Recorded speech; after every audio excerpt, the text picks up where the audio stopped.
අයිබෝවන් සුබෝදැසනක් වාසනාවන්ත ජයග්‍රාහී දවසක් ඒ වගේම ඔබ හැම දිනෙකටම නිරෝගී දවසක් ප්‍රාර්ථනා කරනවා. ඔබ එකතු වෙන්නේ සතියක පත්තරමේන්තුවත් එක්ක අද 2021 අවුරුද්දේ ජූලි මාසේ 31 වෙනිදා 7 වෙනි මාසේ අවසාන දවස අද 8 වෙනි මාසෙට පේමනින්න බලාගෙන ඉන්නවා. දැන් නොදැනීම මේ අවුරුද්දේ මාස 7ක් ගත වෙලා ඉවරයි. කොරෝනාවත් එක්ක තමයි මේ මාස 7ත් අපි ගත කළේ. ඉතින් තව කොච්චර කාලයක් කොරෝනාවත් එක්ක ගත කරන්නද? ඒ නිසාම තමයි එන්නත් කරන්නේ බොහොම සාර්ථකව සිද්ධ වෙන්නේ. දෛනික ජීවිතය පවත්වාගෙන යන්න අවශ්‍ය වැඩ කටයුතු සිද්ධ කරන්න දැන් මේ මොහොත වන විටත් වැඩ කටයුතු සූදානම් වෙමින් තියෙනවා. හෙට නෙවෙයි අනිද්දා දවස සඳුදා දවසේ ඉඳන් නැවතත් රජයේ සේවය යථාවත් වෙනවා. රාජ්‍ය සේවකයන් ඒ වැඩ කටයුතු සඳුදා දවසේ ඉඳන් ආරම්භ කරන්න නියමිතයි සුපුරුදු පරිදි. ඉතින් ඒ හින්දාම රට නැවතත් වැඩ කරන තැනක් බවට පත් වෙනවා සඳුදා ඉඳන්. ඒ හින්දා හැම දිනෙකම විශේෂයෙන්ම ජයග්‍රාහී මානසිකත්වයෙන් ඒ වගේම නිරෝගී බවට මුල් තැන දීලා සෞඛ්‍ය ආරක්ෂිත බව විශේෂයෙන් ආරක්ෂා වෙන විදිහට වැඩ කටයුතු කරන්න ඕන කියන කාරණාව මතක් කරනවා. අද දවසේ ජාතික පුවත්පත් මේ සියලු තොරතුරු කියනවා අපි ඔබට ඒ ගැන කියන්න සූදානම්. මාත් එක්ක ඉන්න සමීර සුබෝදැසනක් සමීර. සුබෝදැසනක් නදිත් සුබෝදැසනක් සියලු දෙනාටම අපි බලාගෙන ඉන්න ප්‍රාර්ථනා කරනවා. කොවිඩ් වලින් තොර සුවපත් රටක් බලාපොරොත්තුවෙන් ඉන්න ඔබත් එක්ක සතියක පත්තරමේන්තුව අපි ආරම්භ කරන්න සූදානම් වෙන්නේ.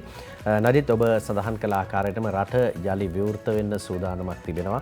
ඒකත් එක්කම අභියෝගවලට අභියෝග කරමින් බාධාවලට බාධා කරමින් කෙසේ හෝ මේ කොවිඩ් අභියෝගයේ ජයග්‍රහණය කිරීම තමයි අපේ ආරමුණ බවට පත් වී තිබෙන්නේ. ඒ ආරමුණට සාර්ථක දායකත්වයක් ලබා දෙන්න පුළුවන්කම තිබෙන්නේ ඔබටමයි. ඒ නිසා අපි ඔබට සඳහන් කරන්නේ ඔබ මේ අවදානම් තත්ත්වයේ සැලකිල්ලට ගනිමින් සෞඛ්‍ය ක්‍රමවේද සියල්ලම අනුගමනය කරමින් පරිස්සමින් ජීවත් වෙන්න කියන කාරණේ. මේ අභියෝගයේ සෞඛ්‍ය ආපදාව තවම රට තුලින් ඉවත් වෙලා නැහැ. ඒ නිසා දිනෙන් දින කොවිඩ් රෝගීන් වාර්තා වීමේ යම් වැඩිවීමක් පසුගිය දින කිහිපය තුළ වාර්තා වුණා නදිත්. ඒ පිළිබඳව අපි මාධ්‍ය වලින් වාර්තා කළා. අපේ ප්‍රවෘත්ති තුලින් අපි වාර්තා කරනවා. ඒ නිසා මේ පරිස්සම තියාගන්න තමයි මේ හැම දෙයක්ම අපි ඔබට කියන්නේ. ඊයේ දවස වන විටත් කොවිඩ් රෝගීන් රට තුලින් වාර්තා වෙනවා. ඒ වගේම මේ දක්වා රට තුල වාර්තා වී තිබෙන කොවිඩ් ආසාදිතයන් ප්‍රමාණය ලක්ෂ 3 ඉක්මවා තිබෙනවා මේ මොහොත වන විට. ඒත් එකම නදිත් සුවවීමේ ප්‍රතිශතයත් ඉහළ මට්ටමක තිබෙනවා. ප්‍රතිකාර මධ්‍යස්ථාන වලින් ප්‍රතිකාර අරගෙන සුවවී නිවෙස් වලට ගිය පිරිස අපි සඳහන් කරන්න ඕනේ 2,75,212ක් සුව වෙලා තිබෙනවා ලක්ෂ 3කට අධික රෝගීන් වාර්තා වෙදී. ඒකත් එක්කම තවමත් ප්‍රතිකාර මධ්‍යස්ථාන වල ප්‍රතිකාර ලබන ප්‍රමාණය 27126ක් බවට පත් වෙනකොට මරණ රට තුල 4380ක් වාර්තා වී තිබෙනවා. මේ තත්ත්වය තේරුම් අරගෙන ඔබ කල්පනාකාරීව ඔබේ අසල්වැසියා ඔබේ පවුලේ හිතවතුන් මේ සියලු දෙනාම ආරක්ෂා කර ගැනීමට තමයි සෞඛ්‍ය ක්‍රමවේද සෞඛ්‍ය අංශ ලබා දීලා තිබෙන්නේ. ඒවා පිළිපදින්න කියලා තමයි අපි ඔබට සඳහන් කරන්න උදෑසන. නදිත් අපි මේ සඳහන් කළේ රට තුල ඇති වී තිබෙන තත්ත්වය ගෝලීය තත්ත්වයක් අපි වාර්තා කරමින් ජාතික පුවත්පත්වල වාර්තා කරන සිරස්තල දෙසට අවධානය යොමු කරමු. ඔව් සමීර, ලෝකයේ විදිහට බැලුවොත් එහෙම දැන් ලෝකෙම 19 කෝටියකට වැඩි පිරිසක් කොරෝනා ආසාදිතයන් බවට පත් වෙලා ඉන්නවා. 19 කෝටි 79,59,363ක්. ඒ අතරින් 17 කෝටි 88,77,226ක් සුවය ලබලා දැන් ඔවුන්ගේ දෛනික වැඩ කටයුතු ආරම්භ කරලා තියෙනවා. අවාසනාවකට කොරෝනාව හින්දා කොවිඩ් හින්දා මියගිය ගණන 42,23,196ක්. ලෝකයේම ලක්ෂ 42කට වැඩි පිරිසක් මිලියන 4කට වැඩි පිරිසක් කොරෝනාවට ගොදුරු වෙලා බිලි වෙලා ජීවිතවලින් සමවරගෙන තියෙනවා. ඉතින් ඔබත් ඔබේ ගොඩ තෝරගන්න ඕනේ කොයි පැත්තටද යන්නේ? කොරෝනා ආසාදනය වෙන පැත්තටද? කොරෝනා ආසාදනය වෙලා මිය යනවද? නැත්නම් කොරෝනාව ආසාදනය වීමෙන් වළකිනවද? ඔබේ අත් දෙක තමයි ඔබව පරිස්සම් කරන්නේ. ඒ හින්දා සෞඛ්‍ය ආරක්ෂිතව ඒ හැම දෙයක්ම කරන්න කියන ගමන්ව අපි අද දවසේ ජාතික පුවත්පත් වලට අවධානය යොමු කරන සූදානම්. රජයක් විදිහට රටක් විදිහට කෝටි ගණනක මුදල් වියදම් කරන කොරෝනාව මර්ධනය කරනද ඒ ගැන දිනමින පුවත්පත වාර්තා කරනවා. ඔව්, දින බින වාර්තා කරන සිරස්තලයේ තමයි නජිත් ඔබ කිව්වා වගේම කෝටි ගණනක මුදලක් රජයට වියදම් කරන්න සිද්ධ වුණා. නොසිතූ වෙලාවක අපිට ලැබුණු එහෙම නැත්නම් මේ කොවිඩ් තත්ත්වයක් එක්ක රට සංවර්ධනය කරන්න ඔබේ ජන ජීවිතය යථාවත් කරන්නට ඔබට පහසුකම් සලසන්න තිබුණු මුදල් වලින් විශාල ප්‍රමාණයක් රජයට වැය කරන්න සිද්ධ වෙලා තිබෙනවා කොවිඩ් පාලනයට. සිරස්තලේ වාර්තා කරන ඒ විදිහට දිනමින වාර්තා කරනවා කොවිඩ් පාලනයට කෝටි 22300කට වඩා වියදම් වුණා. මුදල් අමාත්‍යාංශයේ ලේකම්තුමා කියන කතාව කොවිඩ් ආසාදිතයන්ගේ සහ නිරෝධායනයට ලක් කළ පිරිසගේ ප්‍රතිකාර සහ සුබ සාධන කටයුතු සඳහා ආණ්ඩුව මේ වන විට රුපියල් කෝටි 22300කට අධික මුදල් සම්භාරයක් වැය කර ඇතැයි මුදල් අමාත්‍යාංශයේ ලේකම් එස්.ආර්. ආටිකල මහතා දිනමින පුවත්පතට සඳහන් කරා කියලා තමයි කියන්නේ. මේ මුදලට අමතරව කොවිඩ් මර්ධන එන්නත් මිලදී ගැනීම සඳහා ආණ්ඩුව මේ වන විට ඇමරිකානු ඩොලර් මිලියන 110කට අධික මුදලක් වැය කර ඇතැයිද මුදල් අමාත්‍යාංශයේ ලේකම්වරයා සංඛ්‍යා ලේඛන උපුටා දක්වමින් සඳහන් කර තිබෙනවලු.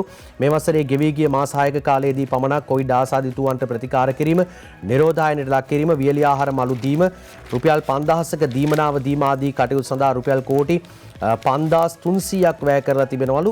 පසුගිය 2020 වසරේදී කෝටි 17000කට අධික මුදල් ප්‍රමාණයක් වැය කර ඇතැයිද එස්.ආර්. ආටිකල මහතා සඳහන් කරනවා. මේ කාරණය නදිත් අපි දැක්කා අපි අත්විඳා ගමින් ගමට ගිහිල්ලා රජයක් හැටියට රුපියල් 5000 මුදල අවස්ථා 3කදී ලබා දෙනවා. රුපියල් 15000කට වැඩි මුදලක් එක පවුලකට ලබා දීම සිදු කරනු ලැබුවා. ඒ වගේම ආහාර මළු පසුගිය කාලවකවානුවේදී තුන්වෙනි රැල්ල පැමිණීමත් එක්ක සෑම නිවසකම රුපියල් 5000ක බඩු මල්ලක් ලබා දුන්නා. අපි දැක්කා මේ සියලු කාරණා රජයක් මැදිහත් වෙලා සිදු කරන ආකාරයේ සිරස්තලයේ තමයි අද දිනමින පුවත්පතේ ප්‍රධාන සිරස්තලයක් හැටියට අරගෙන ඉන්නේ. වියදම් වුණු මුදල් ඒ වියදම් කරපු ආකාරය පිළිබඳව වාර්තාවත් එක්ක. ඔය අතරේ සමීරාද ඩේලි නිවුස් පුවත්පත සඳහන් කරනවා දැන් මේ වෙනකොට එන්නත් කරණය සඳහා කොච්චර වියදම් වෙලා තියෙනවද කියන කාරණා පිළිබඳව සමස්තයක් ලෙස කොරෝනාව මර්ධනය කරන අතරේදී ඒ වෙනුවෙන් සෞඛ්‍යාංශ විශේෂයෙන්ම වෛද්‍යවරු හෙදහෙදියන් කාර්ය මණ්ඩල මේ හැම දිනකින්ම වැටුප් වේතන ඒ වගේම මේ සෞඛ්‍ය පහසුකම් වෙනුවෙන් මුදලක් වියදම් කරන අතරේදී එන්නත් වලට වෙනමම වියදම් කරපු මුදල අද දවසේ ඩේලි නිවුස් පුවත්පත වාර්තා කරනවා. government spends $110 million on vaccines කියලා අද මේ විදිහට ඩේලි නිවුස් පුවත්පත සඳහන් කරන කාරණාව.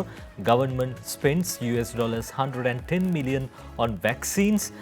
විශේෂම දැන් මේ පළමු මාස 6 තුල 2021 අවුරුද්දේ රජය රුපියල් බිලියන 53ක මුදලක් කොවිඩ් පාලනය වෙනුවෙන් වෙන් කරන අතරදී ඊට අමතරව ඇමරිකා ඩොලර් මිලියන 110ක මුදලක් කොරෝනා එන්නත් ලබා ගැනීම සඳහා වියදම් කරලා තියෙනවා කියලා මුදල් අමාත්‍යාංශයේ ලේකම් එස්.ආර්. ආටිකල මහත්මයා සඳහන් කළා කියලා අද ඩේලි නිවුස් පුවත්පත ඔය විදිහට සඳහන් කරනවා. ඔය අතරදී ඩේලි නිවුස් ඊට පහලින් වාර්තා කරන තවත් කාරණාවක් සෞඛ්‍ය අමාත්‍යතුමිය සඳහන් කරන්නේ vaccination Sri Lanka on top. මේ එන්නත් කරන අතින් ශ්‍රී ලංකාව ප්‍රමුඛ තැනක ඉන්නවා කියන කාරණාව මේ තොරතුරුත් එක්කම මේ ප්‍රස්ථාර සහිතව කොයි ආකාරයෙන්ද එන්නත් කරන්නේ සිද්ධ වෙන්නේ. විශේෂයෙන්ම දැන් කලාපේ රටවල් ගත්තොත් එහෙම දැන් ශ්‍රී ලංකාව ඔබට ඔය නිල් පැහැයෙන් බලා ගන්න පුළුවන් ශ්‍රී ලංකාව. ඒ වගේම කැනඩාවේ තත්ත්වය අපේ රටටත් වඩා පහළින් තියෙන, ඉන්දියාව අපිට වැඩිය පහළින්, ඒ වගේම එක්සත් රාජධානී අපිට වැඩිය පහළින්, ඇමරිකාව අපිට වැඩිය පහළින්, ඊශ්‍රායලය මේ රටවල් සියල්ල අභිබවා යමින් අපේ රටේ එන්නත් කරන්නේ බොහොම සාර්ථකව සිද්ධ වෙනවා කියන කාරණාව අමාත්‍යතුමිය සඳහන් කරනවා. අපි ඔබට තවත් ටිකකින් කියන්නම්. ලෝක සෞඛ්‍ය සංවිධානයේ පවා මේ දේ ඇගීමට ලක් කරලා තියෙනවා. ඊයේ දවස තුල පමණක් එන්නත් 5,15,830ක් එන්නත් කරණය සිද්ධ කළා කියලා ඇමතිතුමිය සඳහන් කරන මේ ලැබෙන දත්ත වාර්තා අනුව තමයි ඉෂාර මදුගම මේ ගැන ලියන්නේ. ශ්‍රී ලංකාව දැන් එන්නත් කරණය අතින් හොඳ තැනක ඉන්නවා කියන කාරණාව සෞඛ්‍ය අමාත්‍යතුමිය සඳහන් කරනවා. අද ඩේලි නිවුස් පුවත්පත ඔය විදිහට වාර්තා කරනවා. ඔව් නජිත් ඒකත් එක්කම අපි යනවා දිවයින වාර්තා කර තිබෙන සිරස්තලයේ අධ්‍යක්ෂට අවධානය යොමු කරන්න. අපි සඳහන් කළා කොවිඩ් වල තියෙන අවධානම. ඒ නිසා තමයි රජය මේ තරම් දුරට මැදිහත් වෙලා රාජ්‍ය තාන්ත්‍රික මට්ටමින් මැදිහත් වීමත් එක්ක තමයි මේ එන්නත් ශ්‍රී ලංකාවට ලැබෙමින් තිබෙන්නේ. අපි දැක්කා සෞඛ්‍ය අමාත්‍යාංශයේ අධ්‍යක්ෂ ජෙනරාල්තුමා මේ පිළිබඳව සඳහන් කරනවා දිගින් දිගටම රාජ්‍ය තාන්ත්‍රික මැදිහත් වීමත් එක්ක අපිට මේ ලැබෙන ප්‍රතිපාදන මේ කොවැක්ස් පහසුකම යටතේ ලැබෙන එන්නත් ප්‍රමාණයන් මේ පිළිබඳව එන්නත් වර්ග 5ක් පමණ දැනට රට තුළට ගෙනවිත් ඔබේ ජනජීවිතය ඔබේ ආරක්ෂාව සඳහා රජය කටයුතු කරමින් තිබෙන වෙලාවක්. ඒ නිසා තමයි අපි කියන්නේ ඒ සියල්ලම රජයේ පැත්තෙන් සිදුවෙනකොට, ආරක්ෂක අංශ පැත්තෙන් සිදුවෙනකොට ඔබේ පරිස්සමත් ඔබේ වගකීමත් රටකට අවශ්‍යම මොහොත. අපි අපේ දරුවෝ අපේ අනාගතය මේ දරුවෝ ආරක්ෂා කරගන්න ඕනේ කොවිඩ් තත්ත්වයක් තුළදී. ඒ පිළිබඳව සිරස්තල වාර්තා වෙනවා කොවිඩ් තත්ත්වය වාර්තා කිරීමේදී. කොවිඩ් හැදුණු ළමයි 40ක් රිජ්ජේ ආර්යා ළමාරුහලේ ඉන්නවා කියලා සිරස්තලයක් එනවා දිවෙන පුවත්පත වාර්තා කර තිබෙන්නේ. පිළිබඳව කොවිඩ් හැදුණු ළමයි 40ක් රිජ්වේ එකේ දරුවන් අනවශ්‍ය ගමන් බිමන් ගෙන යන්න එපා කියලා තමයි රුහල් අධ්‍යක්ෂතුමා ඉල්ලන්නේ. කොවිඩ් ආසාදිත දරුවන් 40 දෙනෙකු පමණ බොරැල්ල රිජ්වේ ආරයා ළමා රුහලේ ප්‍රතිකාර ලබන බව එම රුහල් අධ්‍යක්ෂ ජී විජේසූරිය මහතා සඳහන් කර තිබෙනවා. මේ විදිහට ප්‍රතිකාර ලබන්නේ වයස අවුරුදු 8 12 අතර වයසේ දරුවන් බවද වෛද්‍යවරයා සඳහන් කරනවා. දිනකට කොවිඩ් ආසාදිත දරුවන් 3ත් 4ත් අතර සංඛ්‍යාවක් වාර්තා වන බවද වෛද්‍යතුමා සඳහන් කර තිබෙනවා. කොවිඩ් ආසාදිත දරුවන් වැඩි පිරිස ලුණාව රෝහල වෙත මාරු කර යවන බවද රුවල් අධ්‍යක්ෂකතුමා වැඩිදුරටත් සඳහන් කර තිබෙනවා. ඒ නිසා පවතින තත්ත්වයේ හමුවේ දරුවන් නිකරුණේ අනවශ්‍ය ගමන් බිමන් සඳහා රැගෙන නොයන ලෙසද ඔහු දෙමව්පියන්ගෙන් ඉල්ලා සිටිනවා. සුපිරි වෙළඳසැල් විවාහ මංගල උත්සව සහ සෙනග ගැවසෙන ස්ථානවලට දරුවන් රැගෙන යාමෙන් වැළකීම ඉතා සුදුසු බව තමයි රුහල් අධ්‍යක්ෂවරයා රිජ්‍යාරයා ළමා රෝහලේ රුහල් අධ්‍යක්ෂවරයා සඳහන් කර තිබෙන්නේ. මේ කාරණය ටිකක් බරපතල කතාවක් නදිත්. මොකද දෙමව්පියන්ට ලොකු වගකීමක් තිබෙනවා. දරුවන්ව ගෙදර ආරක්ෂා කරගන්න පාසල් නිවාඩුව ලබා දීලා තියෙනවා. පාසල් පටන් අරගෙන නැහැ. ඉතින් මේ සියලු පන්ති වලට ගෙනියන්නේ නැහැ. මේ හැම දෙයක්ම කරන අතරවාරයේදී මේ සියල්ල කඩ කරලා විවාහ මංගල උත්සව වෙනත් උත්සව තියෙන තැන් වලට ළමයි අරන් ගිහිල්ලා ළමයි අවදානම් තත්වයකට පත් කරන්න එපා කියලා තමයි රුවල් අධ්‍යක්ෂතුමා කියන්නේ. ඒ අතරේ අපි යනවා දිවයින වාර්තා කරන තවත් සිරස්තලයක් දෙසට. ජනාධිපතිතුමා කියන කතාවක් වාර්තා කරනවා. එන්නත නොගත් පිරිස ගැන ජනපති නියමෙන් සංගණනයක් කරන්න කියලා කියනවා. මේ එන්නත අරගෙන ගිහිල්ලා එහෙම නැත්නම් බලෙන් අරගෙන ගිහිල්ලා දෙන්න ඕනේ නැහැ. ඔබට ලබා ගන්න පුළුවන් දැන් කිසිදු කරදරයක නැතුව පෝලිම් වල ඉන්න අවශ්‍යතාවයක් නැහැ. දිගු පෝලිම් දැන් නැහැ. ඒ නිසා ගිහිල්ලා එන්නත ලබා ගන්න කියලා තමයි සෞඛ්‍යාංශ බලධාරීන් කියන්නේ. ජනාධිපතිතුමා කියන්නේ ඇයි මේ එන්නත ගන්න නැති කට්ටිය ගැන සංගණනයක් කරන්න කියලා දිවයින වාර්තා කරනවා. දිවයිනේ සියලු ප්‍රදේශ අලලා එන්නත් නොගත් පිරිස පිළිබඳ සංගණනයක් සිදු කරන ලෙස ජනාධිපති ගෝඨාභය රාජපක්ෂ මහතා නිලධාරීන්ට ඊයේ උපදෙස් ලබා දුන්නා කියලා තමයි සිරස්තලේ වාර්තා කර තිබුණේ. ඒ නිසා මේ පිළිබඳව දිගින් දිගටම තොරතුරු හොයන්න කියලා තමයි ජනාධිපතිතුමා කියන්නේ. කොවිඩ් ආසාදිත සහ මියගිය පිරිස් පිළිබඳ කළ අධ්‍යයනයන්ට අනුව ඉන් 95%කට ආසන්න ප්‍රතිශතයක් එන්නත ලබා නොගත් අය බව අනාවරණය වී තිබෙනවලු. එන්නත බෙදා හැර තිබුණද මෙතෙක් එන්නත් ලබාගෙන නොමැති අය පිළිබඳව විමර්ශනය කිරීමත් ඔවුන් එන්නත ලබා ගැනීමට පෙළඹවීමේ අවශ්‍යතාවයත් ජනාධිපතිවරයා විසින් පෙන්වා දී තිබෙනවා. නදිත් ඒ ජනාධිපතිතුමා සඳහන් කළ දිවෙන පුවත්පත වාර්තා කරන ප්‍රධාන සිරස්තලය. සමීර අර මේ බොහෝ දෙනෙක් පහුගිය කාලේ රජයට චෝදනා එල්ල කළා එන්නත් නෑ මේ හරි විදිහට අපිට වෙදගන්න හැකියාවක් නෑ. හැබැයි දැන් එන්නත් ඇවිල්ලා එන්නත් නිසි ප්‍රමාණයට තියෙනවා. අවශ්‍ය ප්‍රමාණයට රටේ ජනතාවට එන්නත් කරන්නේ බොහොම සාර්ථකව සිද්ධ වෙනවා. එන්නත් කරන්නේ සිද්ධ වෙන අතරදී සමහරු එන්නත ප්‍රතික්ෂේප කරනවා කියලා ආරංචියක් තියෙනවා. මෙහෙම ප්‍රතික්ෂේප කිරීම සාමාන්‍යයෙන් මේ තමුන් විතරක් නෙවෙයි වටේ ඉන්න පිරිස පවා අනතුරට හෙලීමක්. ඒ හින්දා තමයි ජනාධිපතිතුමන්ගේ උපදෙසින් මේ නියමයෙන් දැන් සංගණනයක් සිද්ධ කරන්නේ. මේ එන්නත විදගත්තේ නැත්තේ කවුද? එන්නත් ඕන තරම් තියෙනවා. ඉතින් මේ සම්බන්ධයෙන් ඊයේ දවසේ වැඩි අවධානයක් යොමු වුණා. අපි අපේ ප්‍රවෘත්ති තුලිනුත් ඔබට ඒ ගැන මේ විදිහට කිව්වා. එන්නත්කරණය සහ ඉදිරි මෙහෙයුම් සම්බන්ධයෙන් කොවිඩ් මර්ධන විශේෂ කමිටුව සමග ජනාධිපති කාර්යාලයේ පැවති හමුවකදී ජනාධිපතිතුමා මේ බව ප්‍රකාශ කළා. එන්නත් බෙදා හැර තිබුණද මෙතෙක් එන්නත් ලබාගෙන නොමැති අය පිළිබඳව විමර්ශනය කිරීමත් ඔවුන් එන්නත් ලබා ගැනීමට පෙළඹවීමේ අවශ්‍යතාවයත් ජනාධිපතිතුමා පෙන්වා දුන්නා. ප්‍රාදේශීය ලේකම් කාර්යාල මට්ටමින් මේ පිළිබඳ කඩිනම් සංගණනයක් සිදු කර එන්නත් ලබා නොගත් පිරිස පිළිබඳ වාර්තාවක් ලබා ගන්නා ලෙසයි ජනාධිපතිතුමා නිලධාරීන්ට උපදෙස් දුන්නේ. එන්නත ගෙන්වා දීමේ වගකීම රජය ඉටු කර තිබෙනවා. වෛරසය පැතිර යාම වළකින ආකාරයෙන් ක්‍රියා කිරීමත් එන්නත කඩිනමින් ලබා ගැනීමත් ජනතාව සතු යුතුකමක් බව ජනාධිපතිතුමා ප්‍රකාශ කළා.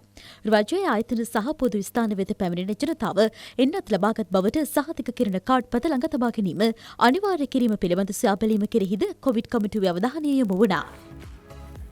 සමීර එන්නත් කරණය සාර්ථකව සිද්ධ වෙනවා. දැන් දවසකට එන්නත් ලක්ෂ 5කට වැඩි ප්‍රමාණයක් ලබා දෙන තත්යකට ඇවිල්ලා තියෙනවා. අද ලංකාදීපේ ගැන මේ විදිහට ලියනවා. එක දවසට එන්නත් ලක්ෂ 5ක් දීලා රංජන් කස්තුරි මේ පොත ලියන්නේ ලංකාදීපේට. කොවිඩ් මර්ධන එන්නත් කරන වැඩසටහන යටතේ පෙරේදා ඒ කියන්නේ 29 දිනේදී 5 ලක්ෂයකට අධික සංඛ්‍යාවකට එන්නත් ලබා දී ඇතැයි ජාතික වසංගත රෝග විද්‍යාංශය පවසනවා. වැඩිදුර අවධානය යොමු කළොත් මේ පොතට එදින් ලබා දී ඇති එන්නත් සංඛ්‍යාව 5,15,830ක් බවද එම අංශය සඳහන් කරනවා. මේ අනුව සයිනෝෆාර්ම් එන්නතේ පළමු මාත්‍රාව පෙරේදා 4,18,498 දෙනෙකුට ලබා දී ඇති අතර එහි දෙවෙනි මාත්‍රාව 56,738කටද ෆයිසර් එන්නතේ පළමු මාත්‍රාව 38,430කට හා මොඩර්නා එන්නතේ පළමු මාත්‍රාව 2,168කට දෙන්නත් කර ඇති අතර එසේ ලබා දී ඇති මුළු එන්නත් මාත්‍රා සංඛ්‍යාව 5,15,830ක් කියලා අද ලංකාදීපය ওই විදියට සඳහන් කරනවා. ලංකාදීපේ එහෙම කියනකොට ඩේලි මිරර් පුවත්පත තියෙනවා. ලෝක සෞඛ්‍ය සංවිධානයේ මේ එන්නත් කරන වැඩසටහන අගය කරලා තියෙනවා කියලා. අද ඩේලි මිරර් පුවත්පතේ ගැන මේ විදිහට ලියනවා සිරස්තලයකුත් එක්ක World Health Organization congratulates Sri Lanka on vaccination of 500,000 on a single day. මේ එක දවසක් තුල එන්නත් ලක්ෂ 5කට වැඩි ප්‍රමාණයක් එන්නත් කරණය සිද්ධ කළා කියලා ලෝක සෞඛ්‍ය සංවිධානයේ ශ්‍රී ලංකාවට සුබ පැතුම් එක් කළා තියෙනවා. ශ්‍රී ලංකාවේ මේ මෙහෙයුම අගය කරලා තියෙනවා කියලා අද ඩේලි මිරර් පුවත්පත කියනවා. The health authorities vaccinated 515,830 persons on July 29th මේ 29 වෙනිදා. අපි කලින් සඳහන් කළා ඔබට 5,15,830කට එන්නත් කරණය සිද්ධ කළා තිනවා. Sri Lanka has planned to vaccinate more than 60% of its eligible population by September. මේ සැප්තැම්බර් මාසයේ වෙන විට අපේ රටේ ජනගහනයෙන් 60%කට වැඩි පිරිසක් එන්නත් කරණය සිද්ධ කරනවා කියලා අද ජනාධිපතිතුමන් සහ රජයේ තීරණය කළා තියෙනවා. ඒ ගැන ඩේලි මිරර් අද ඔය විදිහට ලියනවා.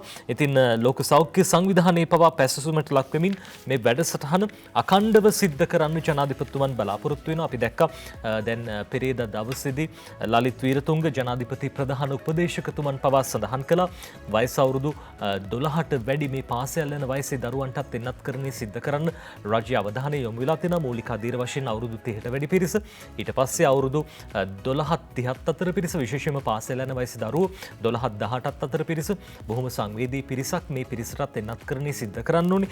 ඒ සඳහා රජයේ අවධානය යොමු කරලා තියෙනවා කියලා සඳහන් කරනවා.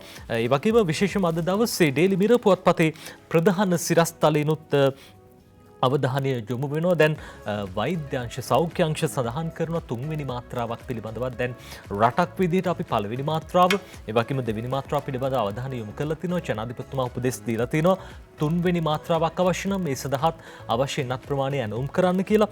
අද ඩේලි මිරර් පුවත්පත කියනවා මේ සම්බන්ධයෙන් වන තොරතුරක් COVID clusters break out among doctors. මේ වෛද්‍යවරුන් අතර කොරෝනා පැතිර යාමේ අවදානම් පිළිබඳව COVID clusters break out among doctors, health workers as Delta spreads. මේ ඩෙල්ටා ප්‍රභේදය තවදුරටත් ව්‍යාප්ත වෙමින් තියෙනවා. සමහර විට මේ පළවෙනි දෙවෙනි මාත්‍රා ගත්ත පිරිසටත් මේකෙන් අවදානමක් තියෙනවා. ඒ හින්දා තුන්වෙනි මාත්‍රාවක් පිළිබඳව විශේෂයෙන්ම රජයේ වෛද්‍ය සංගමය මේ පිළිබඳව තොරතුරු සඳහන් කළා තියෙනවා. JMOA writes to DG Health over third dose of vaccines known as booster shot for doctors. මේ ප්‍රතිශක්තිය වැඩි කරන කටයුත්තක් විදිහට තුන්වෙනි මාත්‍රාවක් ලබා ගන්න ඕනේ කියන කාරණාව රජයේ වෛද්‍ය නිලධාරීන්ගේ සංගමයේ සඳහන් කළා තියෙනවා. ඔවුන් ලිපියක් ලියලා තියෙනවා සෞඛ්‍ය අධ්‍යක්ෂ ජෙනරාල්තුමන්ට.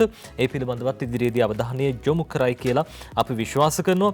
මේ සමහර මූලික රෝහල්වල මේ මරණ වාර්තා වෙන ප්‍රමාණය දවසකට සමීර මරණ 5ක් විතර වාර්තා වෙනවා කියන කාරණාව ඔවුන් සඳහන් කරන මේ ඩෙල්ටා ප්‍රභේදයේ භයානක තත්ත්වය මෙයයි බොහෝ වෙලාවට මේ ඔක්සිජන් වැඩි ප්‍රතිශතයක් ලබා දෙන්නට සිද්ධ වෙලා තියෙනවා. රෝහල්ගත වෙලා ඉන්න පිරිසෙන් අඩකටම වගේ ඔක්සිජන් ලබා දෙන්න සිද්ධ වෙලායි කියලා අපි දැක්ක පහුගිය දවස්වල තොරතුරු වාර්තා සඳහන් වෙනවා. මෙහි සත්‍ය අසත්‍යතාවය කුමක් වුණත් පරිස්සම් වෙන එක තමයි බොහොම වැදගත් කියන කාරණාව අපි විශේෂයෙන් ඔබට සඳහන් කරන්න ඕනේ. අද ඩේලි මිරර් පුවත්පත ප්‍රධාන සිරස්තලයේ විදිහට ওই කාරණාව වාර්තා කරන්නේ.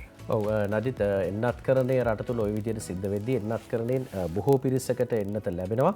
දැන් රාජ්‍ය සේවයේ නියුතු රාජ්‍ය සේවකයන්ට එන්නත වැඩි වශයෙන් ලබා දෙන්නට කටයුතු කළා. රාජ්‍ය සේවයේ කාර්යක්ෂම කිරීමේ අරමුණෙන් රාජ්‍ය සේවය යලි පටන් ගන්න ඕන කියන අරමුණ ඇතිව තමයි ජනාධිපතිවරයා සිද්ධිය මුලින්ම ඉටු කළේ රාජ්‍ය සේවකයන්ට එන්නත ලබා දීලා. ඒ අනුව තමයි දැන් සඳුදා ඉඳලා රාජ්‍ය සේවයේ සුපුරුදු පරිදි වැඩ කරන්න සූදානම් වෙනවා. දෙවයින වාර්තා කරනවා ප්‍රධාන සිරස්තලය පෙර චක්‍රලේඛ අවලංගුයි සඳුදා සිට රාජ්‍ය සේවයේ සුපුරුදු පරිදි කියන සිරස්තලයත් එක්ක සමන් ගමගේ ලියන වාර්තාව. සියලු රාජ්‍ය සේවකයන් ලබන සඳුදා සිට සාමාන්‍ය පරිදි සේවයට කැඳවන ලෙස ජනාධිපති ලේකම් පී.බී. ජයසුන්දර මහතා රාජ්‍ය සේවා පළාත් සභා හා පළාත් පාලන අමාත්‍යාංශ ලේකම් ජේ.ජේ. රත්නසිරි මහතාට දැනුම් දී තිබෙනවා කියලා තමයි කියන්නේ. රට පුරා සියලුම දිස්ත්‍රික් ආවරණය වන පරිදි එන්නත් කරණයට ලක්විය යුතු ජනගහනයෙන් ඉහළ ප්‍රතිශතයකට එන්නත් ලබා දීමට මේ වන විට පියවරගෙන තිබෙන බැවින්ද රාජ්‍ය සේවකයන් බහුතරයකටද එන්නත ලබා දී තිබෙන තත්ත්වය තුළ රාජ්‍ය සේවයේ පවත්වාගෙන යාමට ප්‍රමුඛත්වයක් ලබා දිය යුතු හේයින්ද රජය මෙම තීරණය ගෙන ඇත කියලා තමයි සඳහන් කරන්නේ. ඒ අනුව සෞඛ්‍ය මාර්ගෝපදේශයන්ට යටත්ව ලබන සඳුදා සිට සියලුම රාජ්‍ය සේවකයන් සාමාන්‍ය පරිදි සේවයට කැඳවන ලෙසද ජනාධිපති ලේකම්වරයා දැනුම් දී තිබෙනවා කියලා තමයි දිවෙන පුවත්පත වාර්තා කරන්නේ. දැන් රාජ්‍ය සේවකයන් මේ විදිහට රාජකාරී සඳහා වාර්තා කරන්න කියලා කියද්දී සෞඛ්‍ය PHI සංගමය කියන්නේ වෙනමම කතාවක්. රජයේ තීරණය ගැටලු සහගතයි කියලා වුන් කියනවා මේ කාරණයත් එක්ක. PHI සංගමය කියයි කියලා වාර්තා කරනවා ඒ තොරතුර. පවතින තත්ත්වය යටතේ රාජ්‍ය සේවකයන් සේවයට කැඳවීමට රජය ගනු ලැබූ තීරණය ගැටලු සහගත එකක් බව මහජන සෞඛ්‍ය පරීක්ෂකවරුන්ගේ සංගමේ සභාපතිතුමා උපුල් රෝහණ මහතා සඳහන් කරනවලු. රජයේ කාර්යාල මෙන්ම පෞද්ගලිකාංශීය ආයතනවලින්ද ආසාදිතයන් වාර්තා වෙමින් තිබෙදී කුමන හේතුවක් නිසා රජය මෙවැනි තීරණයකට පැමිණියේදයි සිතාගත නොහැකි බවත් ඒ මහතා සඳහන් කරනවා. නඩිත් දැන් මේ කාරණය තමයි දැන් සාර්ථකම විසඳුම මේ වෙලාවේ ගන්න පුළුවන් එන්නත ලබා දීම. දැන් එන්නත් දෙකම ලබා දුන්නු පිරිස රාජ්‍ය සේවයට කැඳවලා යම් ආකාරයකට මහජනතාවට වෙන පීඩාවන් අවම කර ගැනීම තමයි රජයේ ප්‍රධාන අරමුණ වුණා කියලා සඳහන් කළේ. අපි දැක්ක පසුගිය දවස්වල මේ පිළිබඳව මාධ්‍ය සාකච්ඡා පවත්වා තොරතුරු වාර්තා කරනවා. ඒ පීඩාවන්ට ලක්වන පිරිස ප්‍රමාණය අවම කිරීම සඳහා රාජ්‍ය සේවකයන් කඩින් කඩ ගෙන්නලා රාජ්‍ය සේවය ලබා දුන්නා. දැන් උපරිම තත්වයකට එය කරගෙන යාම සඳහා තමයි එන්නත් දෙකම ලබා දුන්නු පිරිස රාජ්‍ය සේවය සඳහා කැඳවීමට කටයුතු කරමින් ඉන්නේ. ඔය මහජන පීඩාව ගැන සඳහන් කරනකොට සමීර විශේෂයෙන් දැන් ඔය සමීර කිව්වා වගේම රාජ්‍ය සේවය දැන් පිරිස් අඩක් වගේ තමා ගෙන්නුවේ. දැන් ඒ පිරිස හින්දා විශේෂයෙන්ම මහජනතාව අපහසුතාවට පත් වුණා. හේතුව දැන් රාජ්‍ය කාර්යාලයකට ගියාම නිසි පරිදි ප්‍රමාණවත් විදිහට මේ සේවකයෝ ඇවිල්ලා නැහැ. නැත්නම් ඔවුන් අර රොස්ටර්ස් විදිහට නැත්නම් ඒ සේවා මුර සටහන් විදිහට තමයි වැඩ කරන්නේ. ඉතින් මේ හින්දා බොහෝ අපහසුතාවට පත් වුණා. දැන් ඒ අපහසුතාවයේ සඳුදා ඉඳන් මගහැරේ කියලා අපි විශ්වාස කරන දිගු පෝලින් දැක්ක අපි පහුගිය දවස්වල රාජ්‍ය කාර්යාලවල විශේෂයෙන්ම මේ හැඳුනුම්පත් ලබා ගන්න ගියත්, රියදුරු බලපත්‍ර ලබා ගන්න ගියත්, ඉඩම් බලපත්‍ර ලබා ගන්න ගියත්, ඒ වගේම මේ වාහනවල ආදායම් බලපත්‍ර ලබා ගන්න ගියත් දිගු පෝලින් තිබ්බා. හැබැයි දැන් සඳුදා ඉඳන් අපි විශ්වාස කරනවා මේ දේ ටිකක් පහසු වෙයි කියලා. ඒ වගේම තමයි සඳුදා ඉඳන් පළාත් අතර ගමනාගමනයටත් දැන් අවසර ලබා දීලා තියෙනවා. අද ඩේලි මිරර් පුවත්පතේ ගැන මේ විදිහට ලියනවා inter province travel ban to be lifted කියලා. අද මේ ලියන්නේ ඊශ්වරන් රත්නම් මේ පුවත inter province travel ban to be lifted මේ පළාත් අතර ගමනාගමනය දැන් ඒ සඳහා පනවලා තිබ්බ තහංචි වත් කරනවා. travel to be permitted from Monday මේ පළාත් අතර සංචාරයට ගමනාගමනයට සංචාරණයට අවසර හිමි වෙනවා සඳුදා ඉඳන් කියන කාරණාව අද ওই විදිහට ඩේලි මිරර් පුවත්පත ලියනවා. ඔව් අපි ඊළඟ සිරස්තලයේ දිවයිනේ නුපුටා ගන්නේ රෝගීන් වාර්තාවීම් පිළිබඳව අපි සඳහන් කළා. ඒ අවදානම ගැන කිව්වා. දැන් මේ වාර්තාවන්නේ ඇඳන් 26491ක කොරෝනා ලෙඩ්ඩු ඉන්නවා කියලා තමයි නදිත් කියන්නේ. මේ කතාව දිවෙන පුවත්පත වාර්තා කර තිබෙන්නේ 1716ක් ඊයේ පූර්ණ සුවය ලබා නිවෙස් වලට පිටව යනවා කියලාත් මේ සිරස්තලයේ වාර්තා කර තිබෙනවා. සමහර දැන් ඔය සංඛ්‍යාව පිළිබඳව ගත්තාම අර කාලයක් කිව්වා අපේ සෞඛ්‍ය පද්ධතියට මේක දරා ගන්න පුළුවන් ද රෝහල් ඇඳන් තියනවාද උච්චර. හැබැයි දැන් රෝගීන් ඉන්නවා ආසාදිතයන් ඉන්නවා මේ රෝහල් වල 26491ක්. ඔව් 26491ක් මේ සෞඛ්‍ය පහසුකම් වැඩි දියුණු කළා ඒ මට්ටමටම. ඔව් මෙච්චර ඔව් නදිත් ඔබ කියව කාර්යය දැන් මේ තරම් ප්‍රමාණයක් නැහැ කියලා තමයි දිගින් දිගටම චෝදනා කරේ අපේ රටට දරා ගන්න බැරි තත්වයක් එයි රජයේ ගත තීරණات එක්ක කියලා. නමුත් දැන් මේ සියල්ලට සූදානමක් තිබිලා තියෙනවා කියන කාරණය තමයි මේ තුලින් පැහැදිලි වෙන්නේ. දැන් රෝගීන් මෙච්චර ප්‍රමාණයක් වාර්තා වුණත් ඒ රෝගීන්ට සරලන විදිහට ඇඳන් ලබා දෙන්න සෞඛ්‍යාංශ යොහුසුලුව කටයුතු අපි දැක්ක පසුගිය කාලවකවානුවේදී යුද හමුදාව ත්‍රිවිධ හමුදාවේ මැදිහත් වීමෙන් රෝහල් වාට්ටු සංකීර්ණ මේ සියල්ල නිසි පරිදි සකස් වෙමින් තිබුණා. ඒවැ ප්‍රතිඵල තමයි නදිත් මේ ඇවිල්ලා තියෙන්නේ. කොමුණත් මේ කාරණේ වාර්තා වෙනවා ඒ විදිහට අපි සඳහන් කරන්න කැමති ඒ ප්‍රවෘත්තිය වාර්තා කර තිබෙන්නේ ඇඳන් 26491ක කොරෝනා ලෙඩ්ඩු ඉන්නවලු. හැබැයි සුවේ ලැබුණු පිරිස පිළිබඳවත් තොරතුරු වාර්තා කරලා තිබුණා. මෙරටේ කොරෝනා ආසාදිතයන් වාර්තා වීමේ සුළු අඩුවීමක් පසුගිය දිනවල පැවතියද සෞඛ්‍යාංශ අනතුරු ඇඟවූ පරිදිමේ හිටිය හැටි ඉහළ යමින් පෙරේදා දිනේ යලිත් 2000ක් වූ ආසාදිතයන් පිරිසක් රටින් වාර්තා වුණා කියලා තමයි මේ ප්‍රවෘත්තිය සඳහන් තිබෙන්නේ. ජාතික පුවත්පත්වල තොරතුරු බලමින් ඉන්න මොහොතක් අද දවස ආරම්භයේදීම අපි ඔබට කිව්වා අද දවස ජයග්‍රාහී මානසිකත්වයකින් යුතුව ආරම්භ කරන්න ලැබෙන්න ඕන දවසක් වෙන්න කියලා ප්‍රාර්ථනා කළා. අපි විශේෂම මේ දවසේ සාර්ථකත්වයට අපේ සිතුවිලි බොහොම වැදගත්. අපි හැමදාම ඔබට කියන සිතුවිලි යහපත් කරගන්න ජයග්‍රාහීව හිතන්න කියලා. හැම උදෑසනකම වගේ අපි අදත් නෙස්ටමෝල්ට් සමකින් හොඳ සූදානමකින් වැඩසටහන ආරම්භ කරේ. ඔබේ ධනාත්මක සිතුවිලි තව කෙනෙකුගේ ජීවිතයක් වෙනස් කරන්න හේතු වෙනවා. තව කෙනෙකුගේ ජීවිතයක් බලගන්වන්න හේතු වෙනවා.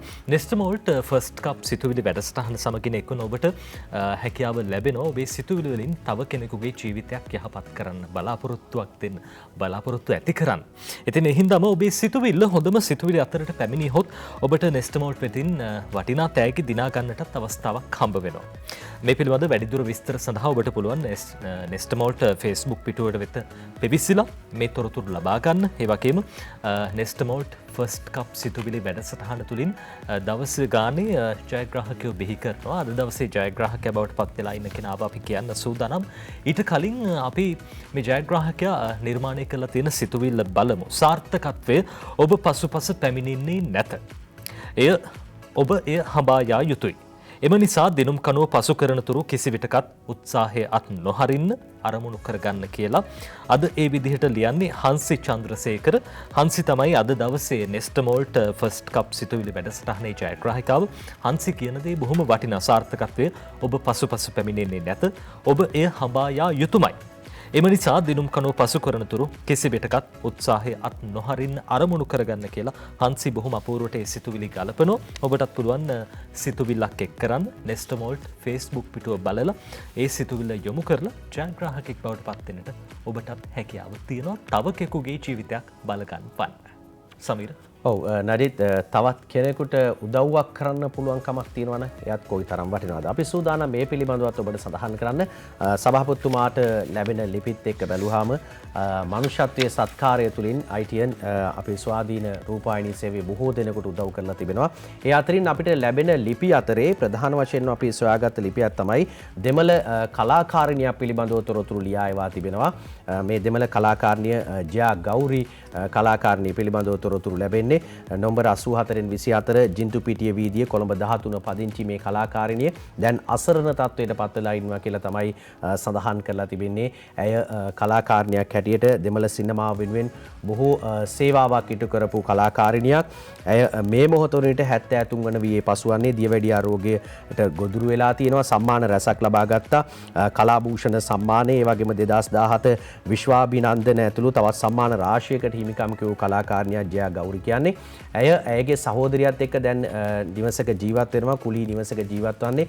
ඉන්න හිටින්න තැනක් නැහැ කියලා තමයි නදිත් සඳහන් කර තිබෙන්නේ. රෝගී තත්ත්වයක්. ඇයගේ සහෝදරියටත් කලාකාරිනියක්, ඇයගේ සහෝදරිනියක්. හැබැයි ඈත් අපහසුතාවයෙන් කිසිම මුදලක් ඔවුන්ට ලැබෙන්නේ නැහැ. තැන් තැන්වල කුලී වැඩ කරලා තමයි ජීවත් වෙන්නේ. මේ ගැන යම් කෙනෙකුට පුළුවන් කමක් තිබෙනවා නම් මෙවන් කලාකරුවන්, කලාකාරිනියන් රැකගන්න දෙමළ සිනමාව වෙනුවෙන් මහා සේවාවක් කරපු කලාකරුවන් දෙදෙනෙක්, කලාකාරිනියන් දෙදෙනෙක්. ඉතින් අපිට මේ පිටපත් කරලා එවන්නේ සුසිලා පතිරාජ. දුරකථන අංකය සඳහන් කරලා තිබෙනවා. ඔබ දකින මේ දුරකථන අංකයේ තිරේ දිස්වන 077යි 183යි 0622 කියන දුරකථන අංකයට කතා කරලා මේ පිළිබඳ තොරතුරු ලබා ගන්න පුළුවන්. මෙවන් වූ සේවාවක් රටට කරපු අයට උදව්වක් කරන්න ඔබට පුළුවන්කමක් තිබෙනවා නම් ඒ මනුෂ්‍යත්වයේ දෑ දිගු කරන්න කියලා අපි ඔබට සඳහන් කරනවා. ස්වාධීන රූපවාහිනිය අපි හැම විටම සමීර මනුෂ්‍යත්වයේ සත්කාරය තුළින් පිහිටක් අවැසි ඕනම කෙනෙක්ට පිහිටක් ලබා දෙන්න සූදානම්. අපි මේ දේවල් ඔබට කියවන්නේ මේ අපිට උදව් කරන්න බැරි හින්දාම නෙවෙයි. අපි උදව් කරනවා බොහෝ පිරිසකට මනුෂ්‍යත්වයේ සත්කාරය තුළින්. ඒ උදව්ව තව දෙගුණයකින් තුන්ගුණයකින් මහා ලොකු බලයක් බවට පත් කරගන්න ඔබත් එක්ක එකතු වුණොත් අපිට පුළුවන්. ඒ නිසාමයි අපි මේ සියලුම දේවල් ඔබට කියන්නේ. ඔබට හැකිනම් අපිට උදව් වෙන්න මේ කලාකරුවන්ට, ඒ වගේම සමාජයේ පිහිටක් අවශ්‍ය අයට පිහිට වෙන්න. මේ දේවල් දකිනකොට අපිට හිතෙන දෙයක් තමයි සමීර්, මේ සමාජය තාම මනුෂ්‍යත්වයේ තියෙනවායි කියන එක. මනුස්සකම කියන දේ තියෙනවායි කියන එක. හැබැයි පහුගිය දවස්වල සිද්ධ වෙච්ච ඇතැම් දේවල් වලින් මනුෂ්‍යත්වයේ තියනවද කියලා අපිට සැකයක් ඇති වුණා. අපිට දෙතුන් වරක් මේ ගැන හිතන්න වුණා. පහුගිය කාලේ ගත්තාම සේයා සදෙමි පුංචි දැරිය, ඒ වගේම විද්‍යා දැරිය මේ හැමදෙනෙක් එක්කම දැන් අලුතෙන් එකතු වුණාම ඉශාලිනී පුංචි දැරියට සිද්ධ වෙච්ච අසාධාරණයේ පිළිබඳව ජාතික පුවත්පත් බොහෝ දේ කියලා තියෙනවා. අද දවසේ තවත් තොරතුරු වාර්තා කරනවා. ඉශාලිනීගේ සිරුර ගොඩගත්තා. ඒ පිළිබඳව දෙවෙනි වරටත් පශ්චාත් මරණ පරීක්ෂණය පැවැත්වෙනවා. සමීර අද ඒ ගැන දිවයින පුවත්පත සඳහන් කරන තොරතුරු. ඔව් දිවයින වාර්තා කරනවා මේ පිළිබඳව රිෂාඩ් බදූදීන් හිටපු අමාත්‍යවරයාගේ නිවසේ මේ සිද්ධිය සිද්ධ වන්නේ. අමාත්‍යවරයා පිළිබඳව කතා බහට ලකුණා පසුගිය කාල වකවානුව පුරාම දිගින් දිගටම සිද්ධීන් ගණනාවකට ඔහු සම්බන්ධයි කියන කාරණයත් එක්ක තමයි තොරතුරු වාර්තා වුණේ. ප්‍රවෘත්ති මැවුනේ රට කතා බහ කළේ දේශපාලන වේදිකාව උණුසුම් කළේ මේ චරිතය පිළිබඳව රිෂාඩ් බදූදීන් කියන මේ ප්‍රවෘත්තිය එන්නේ ඒ කාරණය පිළිබඳව මේ දැරිය පිලිස්සීමේ යාම සිද්ධ වුණේ රිෂාඩ් බදූදීන් හිටපු අමාත්‍යවරයාගේ ගෙදරදී. මරණය යටගහන්න පොලිස් ලොක්කෙක් ගේමක් ගහලා කියන සිරස්තලයක් එක්ක වාර්තාවක් එනවා දිවයින පුවත්පතේ. රුපියල් 50000ක් පෙන්නලා ෂේප් කරගන්න හදලා දුරකථන වාර්තාවත් බලයි කියලා තමයි කියන්නේ සැකකරු අල්ලන්න විමර්ශන නදිත් වාර්තා කරනවා දිවයින පුවත්පත. හේමන්ත රන්දුරු ලියන වාර්තාව හිටපු ඇමති රිෂාඩ් බදූදීන්ගේ නිවසේදී අභිරහස් අන්දමින් පිලිසී මියගිය බාලවයස්කාර දැරියගේ මරණය යටගැසීම සඳහා ඇගේ පවුලේ ඥාතීන්ට බලපෑම් එල්ල කළ බව කියන පොලිස් මූලස්ථානයේ උසස් නිලධාරියෙකු අත්අඩංගුවට ගැනීම සඳහා විශේෂ පොලිස් කණ්ඩායමක් පුළුල් විමර්ශන ආරම්භ කරලා තියෙනවා කියලා තමයි කියන්නේ. මේ තරම් දුරට රටේ කතාබහට ලක්වෙච්ච මාතෘකාව පිළිබඳව තමයි මේ යට ගහන්න උත්සාහ කරන්නේ. මේ උසස් නිලධාරියා දැරියගේ පවුලේ ඥාතීන් හමු වී පවසා ඇත්තේ ඇමතිතුමයි එයාගේ පවුලේ අයයි බොහොම වැදගත් උදවිය. එයාලා මේ වගේ දේවල් කරන්නේ නැහැ. මේ ප්‍රශ්නය දිගට ඇදගෙන යන්න ඕනේ නැහැ. මේක පොලිසියට ගෙනියන්න අවශ්‍ය නැහැ. රුපියල් 50000ක් අරන් දෙන්නම් මේක මෙතනින් ඉවර කරලා දාමු යනුවෙන් කියමින් ඔවුන්ට දැඩි බලපෑම් එල්ල කරලා තියෙනවා කියලා තමයි සඳහන් කරන්නේ. මේ සිද්ධිය පිළිබඳව යට ගහන්න කොයිතරම් උත්සාහ කළත් මේකට කිසිම අවස්ථාවක් ලැබෙන්නේ නැහැ කියලා තමයි රජයේ පාර්ශවයෙන් සඳහන් කළේ. අපි දැක්කා දේශපාලන නියෝජිතයෝ විවිධ තැන්වල විවිධ අදහස් පළ කරනවා. දැන් නජිත් මේ සිද්ධිය සම්බන්ධව මේකට සාධාරණයක් ඉටු වෙන්න ඕනේ කියලා රට පුරාම උද්ඝෝෂණ ආරම්භ වෙලා තිබෙනවා. අපි දැක්කා ඊයේ දවස් වලටත් දිවයිනේ විවිධ ප්‍රදේශවලින් දෙමළ වැසියන් බොහෝ පිරිසක් මේ උද්ඝෝෂණවල නියැලෙනවා. Tamanගේ දරුවන් මේ විදිහට අරන් ගිහිල්ලා මේ විදිහට වද හිංසා පමුණවලා මේ හිටපු අමාත්‍යවරයාගේ නිවසේදී මේ සිද්ධිය සිද්ධ වෙන්නේ. ඔහු මේ කාරණේ නොදැන ඉන්න විදියක් නැහැ කියලා තමයි දේශපාලන නියෝජිතයෝ සඳහන් කරන්නේ. ඒ වගේම මේ පිළිබඳව සොයා බලන්නේ ඇගේ බිරිඳට, ඒ වගේම ඔහුගේ ඥාති සහෝදරයාට, මේ ආදී පිරිසට, මාමණ්ඩියට මේ ආදී පිරිසට දැඩිව චෝදනා දැන් එල්ල වෙමින් තිබෙනවා. මේ සිද්ධිය විතරක් නෙමෙයි නජිත්. මේ ගෙදර තවත් දරුවන් මීට කලින් මෙහෙකාර සේවය සඳහා ගෙනාපු දරුවන්ටත් මේ විදිහටම අඩත්තේට්ටම් සිදු වුණා කියන ප්‍රවෘත්ති වාර්තා වෙලා තිබෙනවා. මේ ගැන හොයන්න කියලා තමයි කියන්නේ. ඉතින් මේකට සාධාරණයක් වෙන තුරුම රටේ ජනතාව දැස් දල්වාගෙන බලාගෙන ඉන්නේ මෙවන් අපරාධ යලි මේ අපේ රට තුල සිදු නොවන්නට වග බලා ගන්න කියන ඉල්ලීම තමයි කරලා තියෙන්නේ. අද ලංකාදීපේ කියනවා රිෂාඩ්ගේ ගෙදර මියගිය දැරියගේ දේහය පේරාදෙනිය රෝහලට මේ ශාලිනීගේ දේහය ගොඩගත්තා. ඉන් අනතුරුව පේරාදෙනිය රෝහලට දෙවෙනි පශ්චාත් මරණ පරීක්ෂණය සිදු කරන්න රැගෙන යාමේ අවස්ථාව මේ ඡායාරූපයෙන් දැක්වෙන්නේ. හැටන්ඩයගම පොදු සුසාන භූමියේ මිහිදන් කර තිබූ ශාලිනීගේ දේහය කොට ගැනීමෙන් අනතුරුව නුවරඑළිය මහේස්ත්‍රාත් ලුෂාකා කුමාරී ජයරත්න මහත්මිය නිරීක්ෂණය කළ අයුරු කියලා අද ඡායාරූපිකුත් එක්ක වාර්තා කරනවා. හිටපු අමාත්‍ය රිෂාඩ් බදියුදීන් මහතාගේ නිවසේ මෙහිකාර සේවයේ යෙදී සිටියේදී සිරුරට ගිනි ඇවිලීමෙන් ජීවිතක්ෂයට පත් වූ බව කියන ශාලිනී ජෝඩ් නැමැති 16 හැවිරිදි දැරියගේ දේහය අධිකරණ නියෝග මත ඊයේ පෙරවරුවේ ගොඩගෙන දෙවෙනි පශ්චාත් මරණ පරීක්ෂණය සඳහා පේරාදෙණිය ශික්ෂණ රෝහලට රැගෙන ගියා. ශාලිනීගේ දේහය හැටන්ඩයගම වත්තේ බටහිර කොටසේ පොදු සුසාන භූමියේ භූමදාන කර තිබූ අතර මෘතදේහය ගොඩ ගැනීම නුවරඑළිය මහේස්ත්‍රාත් ලුෂානා කුමාරී ජයරත්න මහත්මියගේ සහ ත්‍රිපුද්ගල විශේෂඥ අධිකරණ වෛද්‍යවරුන්ගේ අධීක්ෂණය යටතේ ඊයේ උදැසන 9ට ආරම්භ වුණා කියලා තියෙනවා. දේහය තැන්පත් කළ පෙට්ටිය ගොඩ ගැනීමෙන් අනතුරු පෙට්ටිය විවෘත කිරීමට ප්‍රථම දේහය හඳුනා ගැනීම සඳහා පෙට්ටිය විවෘත කිරීම සම්බන්ධයෙන් විරෝධතාවක් තිබෙනවාදැයි යන මහේස්ත්‍රාත්වරිය ඉශානිගේ පවුලේ සමාජිකයන් විමසා සිටියා. එහිදී ඥාතීන් ඊට විරුද්ධ නොවූ නිසා මෘතදේහය තැන්පත් කර තිබූ පෙට්ටිය විවෘත කරනු ලැබූ අතර එය ඥාතීන් විසින් හඳුනා ගනු ලැබීමෙන් පසුව දෙවෙනි පශ්චාත් මරණ පරීක්ෂණය සඳහා පේරාදෙණිය ශික්ෂණ රෝහලට රැගෙන ගියා කියලා අද දවසේ ලංකාදීපය වැඩිදුරටත් ඔය විදිහට තොරතුරු කියනවා. ඔව් නජිත් ඒ පිළිබඳව දිනමිනත් ඒ විදිහටම වාර්තාවක් අරගෙන අවිලා තිබෙනවා. උන් වාර්තා කරන්නේ දැරියගේ සිරුර ගොඩගෙන පේරාදෙනියට රැගෙන යයි කියලා තමයි සඳහන් කරන්නේ. පාර්ලිමේන්තු මන්ත්‍රී රිෂාඩ් බදියුදීන් මහතාගේ නිවසේ මෙහෙකාර සේවයේ යෙදී සිටියේදී පිලිස්සී මියගිය ඉෂාලිනී ජූඩ් දැරියගේ සිරුරියේ ගොඩගත්ත කියන කාරණය නජිත් ඔබ සඳහන් කළා. ඒ ප්‍රවෘත්තිය වැඩිදුර වාර්තාවකුත් වෙනවා. දිනමින පුවත්පතත් ඒ පිළිබඳව තොරතුරු එලෙසින්ම වාර්තා කර තිබෙනවා. අද දවසේ ඩේලි මිරර් පුවත්පත සඳහන් කරන කාරණාවක් සමීර අපි ඊළඟට ඔබට කියන්න සූදානම් වෙන්නේ. දැන් පුංචි දරුවෝ මේ දවස්වල පාසල් යන්නේ නැහැ. ගෙදර ඉන්නේ ඔන්ලයින් පාවිච්චි කරන වැඩි මේ හින්දාත් දන්නේ පුංචි දරුවෝ සම්බන්ධයෙන් සිද්ධ වෙන අන්තර්ජාල අපරාධ සංඛ්‍යාවත් ඉහළ ගිහිල්ලා. අද ඩේලි මිරර් පුවත්පත කියන කාරණාවක් child pornography man from Kandy uploaded nearly 100 porn videos pictures to cyberspace. මේ පුංචි දරුවන්ගේ අසභ්‍ය ඡායාරූප මේ දරුවන්ව නිර්වත් කළ ඡායාරූප අරගෙන මොන තරම් මේ සමාජයට අවැඩක් වෙන විදිහේ දේවල්ද මේ සිද්ධ කරලා තියෙන්නේ. විශේෂයෙන්ම මේ අත්අඩංගුවට ගත්ත පුද්ගලයා මහනුවර ප්‍රදේශයෙන් අත්අඩංගුවට අරන් තියෙන්නේ. මේ පුංචි දරුවන්ව පාවිච්චි කරලා අපි කියනවා අසභ්‍ය වීඩියෝ පට 100ක් විතර නිර්මාණය කරලා තියෙනවා. ඒ වගේම ඡායාරූපත් අන්තර්ජාලයට එක් කරලා තියෙනවා. more than 17,000 video clips and photographs uploaded. මේ වීඩියෝ දර්ශන 17000කට වැඩි පිරිසක් අප්ලෝඩ් කරලා තියෙනවා අන්තර්ජාලයට මේ දේවල් එක් කරලා තියෙනවා. ඉතින් මේ පුද්ගලයන්ට එරෙහිව දැඩි ක්‍රියාමාර්ග ගන්න ඕන කියන කාරණාව සමාජයක් විදිහට රටක් විදිහට අපිත් කියන්න ලෑස්ති වෙනවා. දැන් ඔය අතරේදී මේ පුද්ගලයාව අත්අඩංගුවට අරන් තියෙනවා. තොරතුරු ලැබෙන විදිහට මේ පුද්ගලයා ඇතැම් පිරිස් වලට මුදල් ලබාගෙන මේ වීඩියෝ දර්ශන යවුවා කියලා WhatsApp මාර්ගයෙන් ඒ වගේම Messenger මේ මාර්ග වලින් යවුවා කියලා තොරතුරු වාර්තා වෙනවා. ඒ පිළිබඳ පරීක්ෂණ පැවැත්වෙනවා කියලා අද දවසේ ඩේලි මිරර් පුවත්පත ওই විදිහට සඳහන් කරනවා.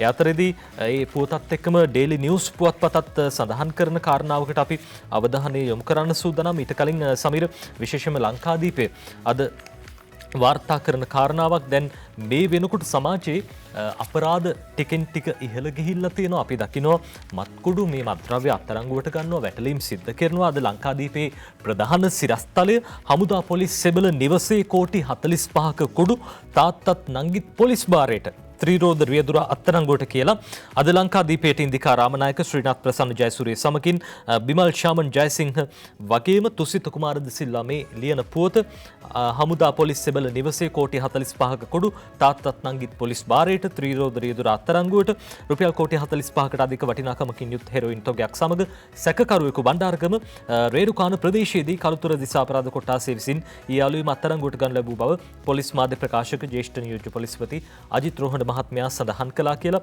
මේ මත්කුඩු තොගේ ඩුබායි රාජ්‍යයේ සැඟවී සිටින ජාත්‍යන්තර මත්කුඩු ජාවාරම්කරුවෙකු වන සලිඳු මල්සින හෙවත් පානදුරේ සලිඳු නමැත්තාට අයත් ඒවා බවත් මේවා ගබඩා කර ඇත්තේ තිබී ඇත්තේ යුද හමුදා පොලිසියේ සෙබළෙකුගේ නිවසේ බවත් පොලිසියේ උසස් නිලධාරියෙක් ප්‍රකාශ කළා කියලා. ඉතින් නීතිය රකින්න ඉන්න පිරිස්ම මේවට සම්බන්ධ වෙනවා නම් ඒකත් හොයලා බලන්න ඕනේ. හැබැයි බොහොම අතලොස්සක් පිරිස් මේ සඳහා මේ දේවල් වලට සම්බන්ධ වෙන්නේ. ඒ හින්දා ඔවුන්ට එරෙහිවත් පොලිසිය ඇතුළෙන් විමර්ශනයක් සිද්ධ කරනවා සහ විශේෂයෙන්ම දැන් ඒ පිළිබඳව දැඩි විමර්ශන සිද්ධ කරනවා කියන කාරණාව අද ලංකාදීපේ ওই විදිහට කියනවා. අපි ඩේලි නිවුස් පුවත්පතේ තවත් එක් ප්‍රවෘත්තියකට අවධානය යොමු කරන්න සූදානම් වෙන සමීර මේ විශේෂයෙන්ම දැන් ඩේලි නිවුස් පුවත්පතත් වාර්තා කරන තොරතුරක් ඔවුන්ට ලැබිලා තියෙන විදිහට මේ නීති විරෝධී මත්ද්‍රව්‍ය තොගයක් අත්අඩංගුවට අරගෙන තියෙනවා කියලා පොලිස් මාධ්‍ය ප්‍රකාශකතුමන් ජ්‍යෙෂ්ඨ නියෝජ්‍ය පොලිස්පතිතුමන් සඳහන් කරන කාරණාවක් අද ඩේලි නිවුස් මේ විදිහට ලියන්නේ rupees 9 billion worth illegal drugs seized this year. මේ අවුරුද්ද තුල දැන් මේ වසරේදී රුපියල් බිලියන 9ක් වටිනා මත්ද්‍රව්‍ය අත්අඩංගුවට අරගෙන තියෙනවා කියන කාරණාව අජිත් රෝහණ මහත්මයා මේ විදිහට සඳහන් කරනවා. දැන් මේ අත්අඩංගුවට අරන් තියෙන මත්ද්‍රව්‍යත් එක්කම පුද්ගලිනුත් අත්අඩංගුවට අරන් තියෙනවා 22000කට වැඩි පිරිසක් මේ සම්බන්ධයෙන්. ඉතින් ඒ සම්බන්ධ විමර්ශන කටයුතු පරීක්ෂණ අඛණ්ඩව සිද්ධ කරනවා කියලා එතුමා සඳහන් කරනවා ඩේලි නිවුස් පුවත්පතට. ඔව් නජිත් මත්ද්‍රව්‍ය පිළිබඳ තොරතුරු වාර්තා වෙමින් තිබෙන්නේ පුවත්පත්වල දෛනිකව ප්‍රධාන ප්‍රවෘත්තිවල මේ පිළිබඳව වාර්තා වෙනවා. රටක් හැටියට කොයිතරම් අවාසනාවන්ත සිද්ධීන්ද මේවා. කොහොමද අපි ඊළඟ කාරණය අපි දන්නවා නජිත් දුෂ්කර පළාත්වල සාමණේර භික්ෂුන් වහන්සේලා අපේ හාමුදුරන් වහන්සේලා සිල් මාතාවන් කොයිතරම් දුරට අමාරුවෙන් හෝ ඒ මහානදම් පුරමින් සමාජය යහපත් තත්ත්වයට පත් කර ගැනීම සඳහා කටයුතු කරනවාද කියන කාරණය පිළිබඳව මේ කාරණයට හා සමාන සිද්ධියක් එක්ක තොරතුරු වාර්තා වෙනවා. ජනාධිපතිතුමා ඊයේ කරපු වැදගත් කාර්යයක් පිළිබඳ තොරතුරු දුෂ්කර පළාත්වල ඉන්න පිරිවෙන්වල ඉගෙනුම ලබන භික්ෂුන් වහන්සේ වෙත මේ පිරිනමන මුදල් සහ අනිකුත් කාරණා අධ්‍යාපනික ග්‍රන්ථ මේ සියල්ල පරිත්‍යාග කිරීමක් ඊයේ දවසේ සිදු වෙනවා. දිනමින පුවත්පතේ ප්‍රධාන ඡායාරූපය පිළිබඳව වාර්තා කර තිබෙනවා. දුෂ්කර ප්‍රදේශයන්හි පිරිවෙන්වල ඉගෙනුම ලබන භික්ෂුන් වහන්සේ සිල් මාතාවන් සහ ගිහි සිසුන් වෙනුවෙන් අධ්‍යාපනික උපකරණ සඳහා තින්නපත් ප්‍රදානය ජනාධිපති ගෝඨාභය රාජපක්ෂ මහතාගේ ප්‍රධානත්වයෙන් නරලියගහ මන්දිරයේදී සිදුවන ආකාරය ඒ අවස්ථාවට අධ්‍යාපන අමාත්‍යතුමා ජී.එල්. පීරිස් මහතා වගේම විදුර වික්‍රමනායක රාජ්‍ය අමාත්‍යවරයා වගේම විජිත බේරුගොඩ රාජ්‍ය අමාත්‍යවරයා මේ අවස්ථාවට සහභාගී වී ඉන්න ආකාරය තමයි ඡායාරූපයෙන් දැක්වෙන්නේ. අපි මේ ප්‍රවෘත්තියත් එක්ක මේ ප්‍රවෘත්තියේ විස්තරය පිළිබඳව සොයා ගන්නවා. දිවයින පුවත්පතේ පිළිබඳව වාර්තා කරනවා. පිරිවෙන්වල ඉගෙනුම ලබන භික්ෂූන්ට සිල් මාතාවන් හා ගිහි සිසුන්ට ජනපති අතින් ශිෂ්‍යත්ව සහ අධ්‍යාපනික උපකරණ කියලා දුෂ්කර ප්‍රදේශයන්හි පිහිටි පිරිවෙන්වල ඉගෙනුම ලබන භික්ෂූන් වහන්සේ සිල් මාතාවන් සහ ගිහි සිසුන් වෙනුවෙන් ශිෂ්‍යත්ව පරිගණක යන්ත්‍ර අධ්‍යාපනික උපකරණ සහ පාවහන් තිලිනපත් ප්‍රදානය ජනාධිපති ගෝඨාභය රාජපක්ෂ මහතාගේ ප්‍රධානත්වයෙන් ඊයේ ආරම්භ වුණා. මේ අර්ථයේ මොනරාගල බදුල්ල අනුරාධපුරේ පොළොන්නරුව කෑගල්ල රත්නපුරේ වවුනියාව මුලතිව් මඩකලපු අම්පාර ත්‍රිකුණාමලය සහ හම්බන්තොට යන දිස්ත්‍රික්කයන්හි දුෂ්කර ප්‍රදේශවල පිහිටි පිරිවෙන්වල ඉගෙනුම ලබන සියලුම ගිහි පැවිදි සිසුන්ට අවශ්‍ය අධ්‍යාපනික උපකරණ ප්‍රදානය තමයි සිදු කර තිබෙන්නේ. ඡායාරූප වාර්තා දෙකකුත් එක්ක තමයි මේ පිළිබඳ පුවත්පත් දෙකේ තොරතුරු වාර්තා කර තිබුණේ. ඔය අතරේ සමීර බොහොම ඓතිහාසික ඉතිහාසගත වෙන සිදුවීමක් නුදුරු දිනකදීම දැක බලා ගන්න අපිට අවස්ථාව ලැබෙනවා. සඳහිරු සෑයට කොත්වහන්සේ පැළඳවීම සඳහිරු සෑය විවෘත කිරීම නොවැම්බර් මාසයේ 18 වෙනිදාට යෙදිලා තියෙනවා කියලා අද ඩේලි නිවුස් පුවත්පත තොරතුරු කියනවා. ඒ විදිහට සඳහිරු සෑය to be declared open on November 18th මේ නොවැම්බර් මාසයේ 18 වෙනිදාට යෙදෙන සුබ මොහොතින් සඳහිරු සෑය චෛත්‍යයේ කොත්වහන්සේ පැළඳවීම සිද්ධ කරනවා කියලා Sacred Pinnacle to be paraded throughout country from August 8 මේ කැරැල්ල කොත්වහන්සේ සඳහා පැළඳවීමට නිමිත චූඩාමාණික්කය අගෝස්තු මාසයේ 8 වෙනිදා ඉඳන් මහ ජනතාවට ප්‍රදර්ශනීයට වන්දනාමානය සඳහා එක් කරනවා කියලා එය ගමන් ආරම්භ කරන්න නියමිතයි. කොළඹ ගංගාරාමෙන් අගෝස්තු 8 වෙනිදා. ඒ වගේම සඳහිරු සෑය පිළිබඳව සඳහන් කරනකොට ලංකාවේ දෙවෙනි උසම චෛත්‍ය විදියට හඳුන්වන්න පුළුවන් කොත්වහන්සේ පැළඳවීමෙන් අනතුරුව ලංකාවේ දෙවන උසම චෛත්‍ය බවට පත් වෙනවා. ඒ දෙවෙනි වන්නේ රුවන්වැලි මහා සෑයට පමණයි. මේ අපේ ඓතිහාසික චෛත්‍ය පුරාතනයට අලුතින්ම එකතු වෙන චෛත්‍ය සඳහිරු සෑය රණවිරුවන්ගේ බොහෝ පිරිසකගේ දායකත්වයෙන් රටේ ජනතාවගේ මේ අත්මතින් ගඩොලින් ගඩල එකතු වෙලා මේ සඳහිරු සෑය චෛත්‍ය නිර්මාණය වුණේ නොවැම්බර් 18 වෙනිදාට විවෘත කරන්නට නියමිතයි කියලා අද ඩේලි නිවුස් පුවත්පත ඔය විදිහට කියනවා. තොරතුරු ගණනාව පිළිබඳව අපි වාර්තා කරා ජාතික පුවත්පත් වාර්තා කර තිබෙන නරිත් ගුරු වර්ජනය පිළිබඳව වර්ජන කීපයක් පිළිබඳව රට තුළ කතාබහට ලක් වෙනවා. ඒ පිළිබඳව පුවත්පත්වලත් අද වාර්තා වෙනවා. පොරොන්දු කැඩුවොත් ගුරු සටන දිගටම අරගෙන යනවා කියලා ජෝසප් ස්ටාලින් මහතා කියන කතාව වාර්තා කරනවා දිවයින පුවත්පතේ. ගුරු සටන දිගටම කියන සිරස්තලයත් එක්ක පොරොන්දු ලෙස ගුරු විදුහල්පති වැටුප් විෂමතාව ඇතුළු අනෙකුත් ගැටලු වලට රජයේ විසඳුම් ලබා නොදුන්නොත් ලබන සඳුදා ඉඳලා වෘත්තීය ක්‍රියාමාර්ග දැඩි කරමින් ගුරු විදුහල්පතිවරුන් දිගටම වර්ජනයේ නිරත වන බව ලංකා ගුරු සංගමේ ලේකම් ජෝසප් ස්ටාලින් මහතා කියනවා කියලා තමයි වාර්තා කර තිබෙන්නේ දිවෙන පුවත්පත. ඉතින් ඔන්ලයින් අධ්‍යාපනයේ මාර්ගගත අධ්‍යාපනය ලැබපු දරුවන්ට දැන් ඒ ක්‍රමයක් නැති වෙලා තියෙනවා මේ ප්‍රශ්නයත් එක්ක. ඉතින් මේක කොයිතරම් දුරට මේ වගේ තත්වයක් තියෙන වෙලාවක සාධාරණද කියන කාරණය පිළිබඳව ප්‍රශ්නාර්ථ මතුවෙනවා. වසර ගණනාවක් තිස්සේ ඇදෙන ප්‍රශ්නයක් මේ කොවිඩ් වසංගතය ඇති වී තිබෙන මොහොතක අරගෙන ඇවිල්ලා මේ විදියට දරුවන්ගේ අනාගතයේ අධ්‍යාපන ගැටලු ඇති කිරීම සාධාරණද ඔබට බාරයි හිතන්න. අද ලංකාදීපේ කියනවා සටන අතාරින්නේ නැහැ ගුරු සංගම් කියයි කියලා. දැන් මේගොල්ලෝ සටන අතාරින්න ලෑස්ති නැහැලු වැටුපිලිම් දිනාගෙන මිස තම සටන කිසි ලෙසකින් හෝ අත් නොහරින බව ගුරු සංගම් හා විදුහල්පති සංගම් නායකයන් මැති ඇමතුරුන් කීප දෙනෙකු හමු වී ප්‍රකාශ කළ තියෙනවා කියලා බන්දුල ගුණවර්ධන උදේගම් මම්පෙළ ගාමිණී ලොකුගේ ලසන්ත අලගිය වන් යන ඇමතිවරුන් වෙන වෙනම හමු වී වැටුප් ප්‍රශ්න ගැන කිව්වත් තාමත් උත්තරයක් ලැබිලා නැහැ කියලා මේගොල්ලෝ කියනවා. ඒ හින්දා සටන අතාරින්න නැහැලු. සජිත් ප්‍රේමදාස විපක්ෂ නායකවරයා කියන කතාවකුත් දිනමිනත් වාර්තා කර තිබෙනවා. ගුරු විදුහල්පති ගැටලුවට විසඳුම් දෙන්න ආණ්ඩුවට බෑ කියලා තමයි විපක්ෂ නායකවරයා කියන කතාව. විපක්ෂ නායකවරයා සඳහන් කර තිබෙන කාරණය වාර්තා වෙනවා. ගුරු විදුහල්පති වැටුප් විෂමතාවට සාධනීය විසඳුමක් දීමට ආණ්ඩුවේ කිසිවෙකුට තවමත් හැකි වී නැතයි විපක්ෂ නායක සජිත් ප්‍රේමදාස මහතා සඳහන් කරයි කියලා දිනමිනත් වාර්තා කරනවා. ඒ අතර ලංකාදීප පුවත්පතේ ඇතුල් පිටුවක සඳහන් වෙන කාරණාවක් දැන් මේ රජයේ පාර්ශවයෙන් සඳහන් කරන කාරණාවක් සීබී රත්නායක අමාත්‍යතුමන් කියන්නේ ගුරු වැටුප් පැඩවීම ඉල්ලන්න සුදුසු අවස්ථාව මෙය නොවේ කියලා එතුමන් සඳහන් කරනවා. විනිතායිම් ගමගේ ලියන්නේ ගුරු සංගම් ඉල්ලා සිටින වැටුප වැඩි කිරීම ගැන අවධානය යොමු කළ යුතු නමුත් ඒ ඉල්ලා සිටීමට මේ අවස්ථාව නොවේ යයි වනජීවී හා වන සංරක්ෂණ අමාත්‍ය සීබී රත්නායක මහත්මයා ප්‍රකාශ කළ තියෙනවා. එතුමන්ගේ විෂය නොවුනත් එතුමා ඇත්ත කතාවක් කියලා තියෙනවා. මේ වෙලාවේදී මේ වැටුප් වැඩිවීමක් ඉල්ලන එක සුදුසු දෙයක් නෙවෙයි කියලා තමයි එතුමන් සඳහන් කරලා තියෙන්නේ. අද ලංකාදීපය ඒ ගැන ওই විදිහට කියනවා. ඊයේ වාර්තා වුණු තව සිරස්තරයක් තමයි සරණට සරණක් ලැබෙනවා කියන කාරණේ. අල්ලස් නඩු 8කින් සරණ නිදහස් වෙලා තිබෙනවා. දිවෙන වාර්තා කරන්නේ අල්ලස් කොමිසම විසින් පවරා තිබුණු නඩු 8ක චෝදනාවලින් හිටපු නියෝජ්‍ය අමාත්‍යවරයෙකු වන සරණ ගුප්ත ගුණවර්ධන මහතා නිදහස් කිරීමට කොළඹ ප්‍රධාන මහේස්ත්‍රාත් බුද්ධික සී රාගල මහතා නියෝග කළා කියලා මේ දිවෙනයි වාර්තා කරන්නේ. ඔය අතරේ අගෝස්තු මාසේ පළමු වෙනිදා ඉඳන් පොලිතීන් තහනම ක්‍රියාත්මකයි. නොදිරන ලන්ච් ෂීට් මේ දේවල් තහනම් ඩේලි නිවුස් එක ගැන කියනවා. Polythene lunch sheet ban from August 1st. අගෝස්තු මාසේ පළමුවෙනිදා ඉඳන් මේ දේ ක්‍රියාත්මකයි කියලා පරිසර අමාත්‍යතුමන් දැන් පහුගිය දවසක තිබෙ මාධ්‍ය හමුවකදී කිව්වා.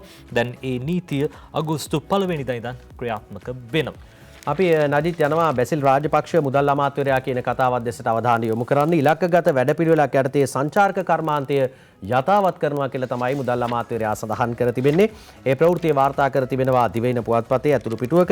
ඇති වී තිබෙන ලෝක කොවිඩ් වසංගත තත්ත්වය හමුවේ මෙරට සංචාරක කර්මාන්තයේ යලි සක්‍රිය තත්ත්වයට පත් කිරීම සඳහා අවශ්‍ය පහසුකම් අඛණ්ඩව ලබා දීමට කටයුතු කරනවා කියලා අමාත්‍යවරයා කියන කතාව වාර්තා කරනවා. නජිත් අපි ඊයේ දවසේදී මේ ප්‍රවෘත්තිය පිළිබඳව අපගේ ප්‍රවෘත්ති විකාශය තුළනුත් සඳහනක් වාර්තා කළා. අපිට පුළුවන් මේ පිළිබඳව දැන් බලන්න. සංචාරක ක්ෂේත්‍රයට සම්බන්ධ අංශ සමග අමාත්‍ය බැසිල් රාජපක්ෂ මහතා විශේෂ සාකච්ඡාවක් පැවැත්වුවා. සංචාරක හෝටල් හිමියන්, ගුවන් සමාගම් නියෝජිතයන් මෙන්ම සංචාරක නියෝජිත ආයතන නියෝජිතයන්ද මෙම සාකච්ඡාවට එක්ව සිටියා. සංචාරකයන් මෙරටට ගෙන්වා ගැනීමේදී මුහුණ දීමට සිදු ඇති ගැටලු පිළිබඳව මෙම නියෝජිතයන් අමාත්‍යවරයා දැනුවත් කළා. යුද සමයේදී සංචාරක කර්මාන්තයේ යම් බිඳවැටීමක් ඇති වූ අවස්ථාවේ එම අභියෝග ජය ගැනීමට කටයුතු කළ ආකාරය අමාත්‍යවරයා මෙහිදී සිහිපත් කළා. පවතින තත්ත්වය කෙටි කාලයක් තුළ මගහරවා ගැනීමට හැකිවනු ඇති බවටයි ඒ මහතා විශ්වාසය පළ කළේ. සංචාරක ව්‍යාපාරය නැවත තිබිච්ච තත්ත්වයට ගේන්න ඔය ඊට ඉහළට ගෙනියන්න කොහොමද අපෙන් සංචාරකයින් ගෙන්නගෙන ඉලක්කගත ආදායම ලබා ගන්න. අපේ පැත්තෙන් කරන්න පුළුවන් දේවල් සියල්ලක්ම අපි කරනවා. මම හිතන්නේ පළවෙනිම දේ තමයි වැක්සිනේෂන් එක කරන එක. ඒක අපි හිතුවටත් වඩා හොඳට කෙරීගෙන යනවා. ඉතිරි ටිකත් කරනවා. කොවිඩ් තත්ත්වය සහ එන්නත් කරන වැඩපිළිවෙලේ ප්‍රගතිය පිළිබඳවද සෙසු රටවල් දැනුවත් කිරීමට කටයුතු කරනවා. කොවිඩ් වසංගතය සහ එන්නත් කරණය පිළිබඳ තොරතුරු නිකුත් කිරීමේදී අදාළ අංශ සමග ඒකාබද්ධව ක්‍රියාත්මක වීමේ අවශ්‍යතාවද බැසිල් රාජපක්ෂ මහතා පෙන්වා දුන්නා. නජිත් බැසිල් රාජපක්ෂ අමාත්‍යවරයා සඳහන් කළ කාරණය දෙසට අපි අවධානය යොමු කළේ. දැන් ඊයේ සහ පෙරේදා දවස වන විට මැණිකක් පිළිබඳව රටේ කතාබහට ලක් වෙනවා. නිල් මාණික්යන් පිළිබඳව කතාබහ කරන කාලවකවානුවක්. මේ සිරස්තලය වාර්තා කරන්නේ මේ විදිහට දිවෙන පුවත්පත මේ මගේ ගලයි හිමිකාරයා මමයි කියලා සිරස්තලයක් එක්ක කහවත්තේ මැණික් පොකුර ගැනත් අවුලක් ඇති වෙලා කියලා තමයි මේ කතාව වෙන්නේ. අප මේගොල්ලන් පුවත්පතේ වාර්තා කර තිබුණු ඡායාරූපයක් පිළිබඳව දිවෙන පුවත්පත වාර්තා කරපු මේ මැණික් ගලක ඡායාරූපය බව රත්නපුරයේ පදිංචි ප්‍රසිද්ධ මැණික් ව්‍යාපාරිකයෙකු නන්දන මහතා සඳහන් කරා කියලා තමයි මේ ප්‍රවෘත්ති වාර්තා කරන්නේ. දැන් නාජිත් ඊයේ දවස් වලට අපි දැක්ක අර්ල් ගුණසේකර මහතා තමන් ළඟ තිබුණු මැණික් ගලක් පිළිබඳව අර ලොකුම ලෝකේ විශාලතම මැණික් ගල හමු වීමත් එක්ක රත්නපුරයෙන් ඔහු ළඟත් තියෙනවා කියලා ඒ වගේම එකක් සඳහනක් කරා. ඒ පිළිබඳව තොරතුරු වාර්තා වෙනවා. අද ලංකාදීපේ ගැන කියන රක්වානේ කිලෝ 80ක නිල් මැණික් පොකුරක් කියලා ලංකාදීපේ ඇතුල් පිටුවක වාර්තා කරන්නේ 8-10 වෙනි පිටුවේ වාර්තා කරන පොත රත්නපුර රක්වාන ප්‍රදේශයෙන් කිලෝ 80ක් පමණ බරතේ නිල් මැණික් පොකුරක් හමු වී ඇතයි මැණික් හා ස්වර්ණබර අධිකාරී පවසනවා. ප්‍රසිද්ධ ව්‍යාපාරිකයෙකු මෙන්ම හිටපු නියෝජ්‍ය අමාත්‍යවරු වන ගුණසේකර මහතාට අයත් බලපත්‍රලාභී පතලකින් මීට වසර දෙකකට පමණ කලින් තමයි මේ මැණික් පොකුර හම්බෙලා තියෙන්නේ. ඇමරිකා ඩොලර් කෝටි 5ක් ඒ කියන්නේ රුපියල් මිලියන 50ක පමණ මිලකට අලෙවි කළ හැකියි අපේක්ෂා කරනවලු. දැන් ඉතින් හැමතැනින්ම මැණික් මතුවෙන කාලයක් බවට පත් වෙලා කොහොම වුණත් ඉතින් මැණික් වලින් හරි විදේශ විනිමය ලබා ගන්න අපි මේ වෙලාවේදී උත්සාහ කරන්න ඕන කියන කාරණාව අපි මතක් කරනවා.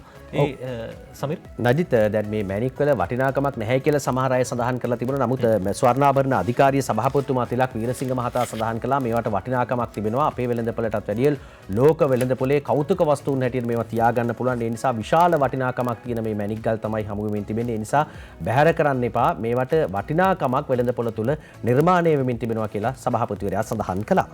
හොඳයි අපි කාටුන් බලන්න සූදානම්.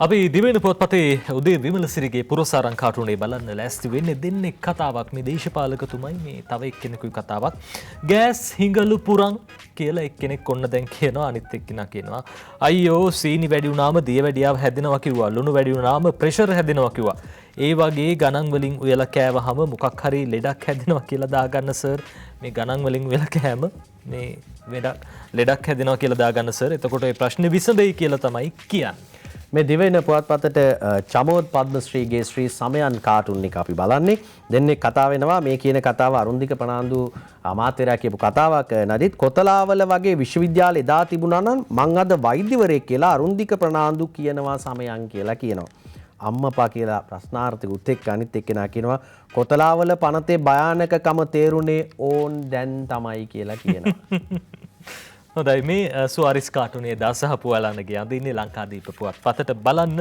එජාපේ 75 වෙනි සංවත්සරය ඔන්න දැන් ළඟ මේනවලු බෝඩ් එකකුත් ගහලා 75 වෙනි සංවත්සරය කියලා පේන්න තියෙනවා සුවාරිස් පැත්තක ඉඳන් මේ තාප්පෙන් ඉස්සිලා බලනවා මොකද්ද මේ වෙන්නේ 75 වෙනි සංවත්සරයේට මේ නායකතුමා විතරක් රනිල් මහත්තයා විතරක් මේ අර අලියෙක්ව ඇදගෙන යනවා අර අපි දන්නවා මේ අශ්වයාගේ කතාව මේ අශ්වයාගේ කතාව අපි හැම දිනෙකම දන්නවා නේද සමීර මේ ඉතින් 75 යෝජනා කියලා මේ විදියට මේව කළා මේ එතුමා තනියම ඇදගෙන යනවා අලියව අපි යනවා ජයන්ත වික්‍රමසිංහගේ ෆේස්බුක් කාටුන් එකට නජිත් මේ ගෙදර දෙන්නේ කතා වෙනවා ආණ්ඩුවේ වීමිලදී ගැනීම ප්‍රමාදයිලු සමහර ගබඩාවල ඉබි අතුරුත් දාලලු අර චන්දි ඇමතුතුමා මොකද කියන්නේ කියලා අහනවා. චන්දි ඇමතුතුමා ගැන දන්නවනේ කවුද කියලා?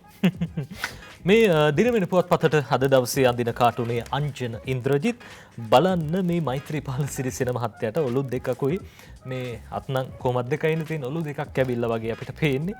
ශ්‍රී ලංකාවේ රජයට සහයෝගය දෙන ගමන් ජනතාවගේ ප්‍රශ්න සඳහා පෙනී සිටිනවා කියලා මෛත්‍රීපාල සිරිසෙන මහත්තයා කියලා තියෙනවා. ජනතාව ඇවිල්ලා ඔන්න දැන් එක පැත්තක ප්‍රශ්න ටික අතේ තියන් ඉන්නවා. රජය අනිත් පැත්තෙන් පේන තියෙනවා. දෙපැත්තටම අර ෆිට් එක දාගෙන ඉන්නේ මේ ජනතාවගේ පැත්තෙත් ඉන්නවා.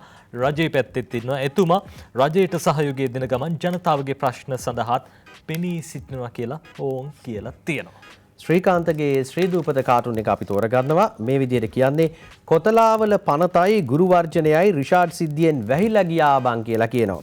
ඒ වුණාට සර් අච්චර ලොකු මැණික් ගලක් හම්බ වෙලත් රිෂාඩ්ට කවර් වෙන්න බැරි වුණානේ කියලා කියනවා. දැන් මැණික් ගලක් හම්බුණා කියලා රිෂාඩ්ගේ ප්‍රශ්න නම් ඔන්න යට ගහන්න සූදානමක් නැහැ කියන කාරණේ තමයි මේ එන්නේ. මොන ප්‍රශ්නාවත් ප්‍රශ්න වලට අභියෝගාත්මකව සාර්ථකව මුහුණ දෙන්න ඔබට හැකියාව ලැබෙන්න කියලා අපි ප්‍රාර්ථනා කරනවා. අපේ කාටුන් එක්කම අදට සති අගපත්තරමේන්තුව අවසන් කරන්න සූදානම් වෙන්නේ. ඔව් නජිත් අපි සමුගන්නා මොහොතේ ප්‍රාර්ථනා කරන්නේ ඔබට නිරෝගීමත් හෙට දවසක්.